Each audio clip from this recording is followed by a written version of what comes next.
بسم اللہ الرحمن الرحیم الحمد للہ رب العالمین والصلاة علی رسولہ محمد و آلہ اجمعین الطیبین الطاہرین،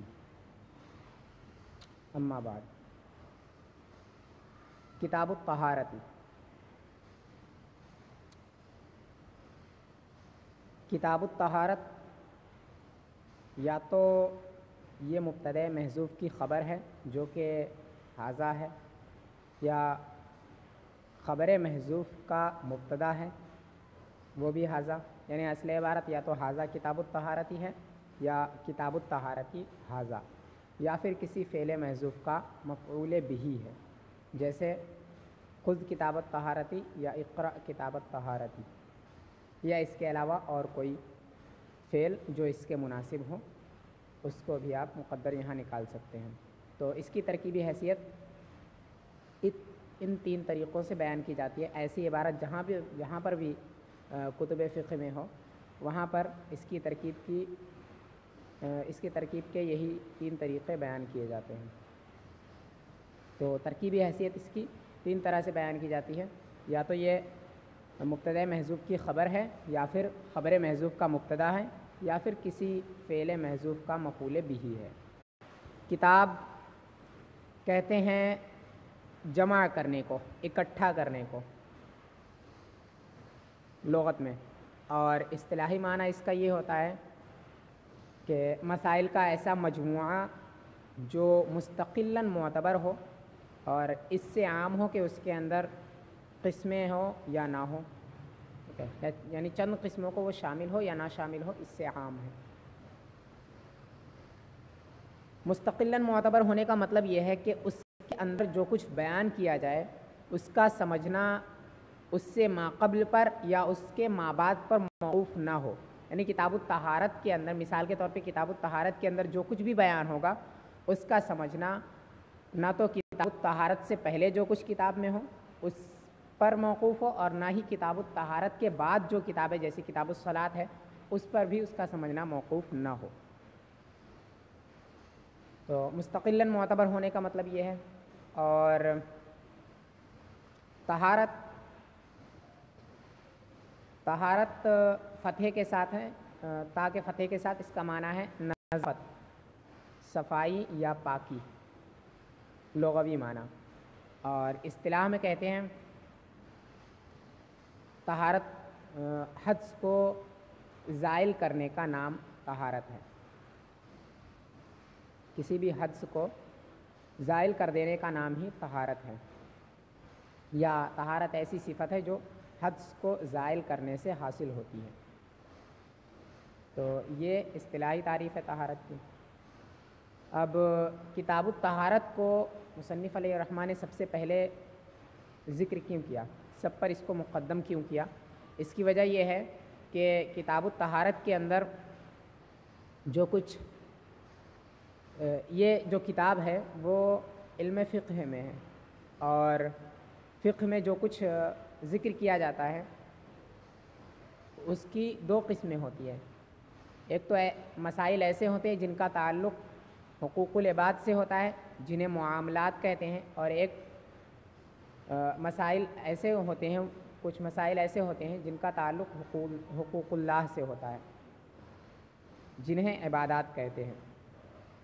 تو ظاہر سی بات ہے ان دونوں میں مقدم وہی ہوگی جس کا تعلق اللہ تبارک و تعالیٰ سے ہو، اللہ تبارک و تعالیٰ کے حقوق سے ہو، جو کہ عبادات ہے۔ اور عبادات میں سب سے اہم عبادت جو ہے وہ نماز ہے، تو سب پر نماز کو مقدم کرنا چاہیے تھا، لیکن نماز کے لیے طہارت شرط ہے، نماز کے لیے پاکی یہ شرط ہے، اور جب وہ شرط ہے، پاکی جب نماز کے لیے شرط ہے، تو اس کو کتاب الطہارت کو اس پہ مقدم کیا، کتاب الصلاۃ پر کتاب الطہارت کو مقدم کیا، کیونکہ شرط مشروط سے پہلے ہوتی ہے، شرط مشروط پر مقدم ہوتی ہے، یہ قاعدہ ہے۔ تو سب سے پہلے کتاب الطہارت کو اسی وجہ سے ذکر کیا کیونکہ فقہ کے اندر جو مسائل ذکر کیے جاتے ہیں وہ ان کی دو قسمیں ہیں، ایک ہے معاملات اور ایک ہے عبادات۔ تو ان دونوں میں مقدم جو ہوگا وہ عبادات ہوگا، اور جب عبادات مقدم ہوگا، اور عبادتوں میں سب سے اہم عبادت نماز ہے، اور نماز کے لیے طہارت شرط ہے، اس وجہ سے، اور شرط جو ہے وہ مشروط پر مقدم ہوتی ہے، اسی وجہ سے سب سے پہلے کتاب الطہارت جو کہ نماز کے لیے شرط ہے اس کو بیان کیا، اس کے بعد سب سے اہم عبادت نماز کو بیان کریں گے، اس کے مسائل کو۔ اکتفا بلفظ الواحد مع کثرت الطہارات، مصنف علیہ الرحمہ نے لفظ واحد پر اکتفا کیا، ماتن علیہ الرحمہ نے لفظ واحد پر اکتفا کیا کثرت طہارات کے باوجود۔ یہ ایک اعتراض ہے، اسی کا یہاں سے جواب دے رہے ہیں کہ اعتراض دو طریقے سے یہی اعتراض وارد ہوتا ہے کہ سب سے پہلا اعتراض یہ ہے کہ وقایت الروایہ جس کی یہ شرح وقایہ جس کی شرح ہے، اس کتاب کو ہدایہ سے اس کو منتخب کیا گیا تھا، یعنی ہدایہ کے مسائل کو اس میں ذکر کیا گیا تھا اختصار کے ساتھ، تو ہونا تو یہ چاہیے تھا کہ مصنف علیہ الرحمہ ہدایہ کی اتباع کرتے ہوئے کتاب الطہارات ذکر کرتے، کیونکہ ہدایہ کے اندر کتاب الطہارات صاحب ہدایہ نے کتاب الطہارات فرمایا ہے، نہ کہ کتاب الطہارت۔ تو اب مصنف علیہ الرحمہ نے ان کی اتباع نہیں کی، بلکہ انہوں نے کتاب الطہارت کہا، تو اس کی کیا وجہ ہے؟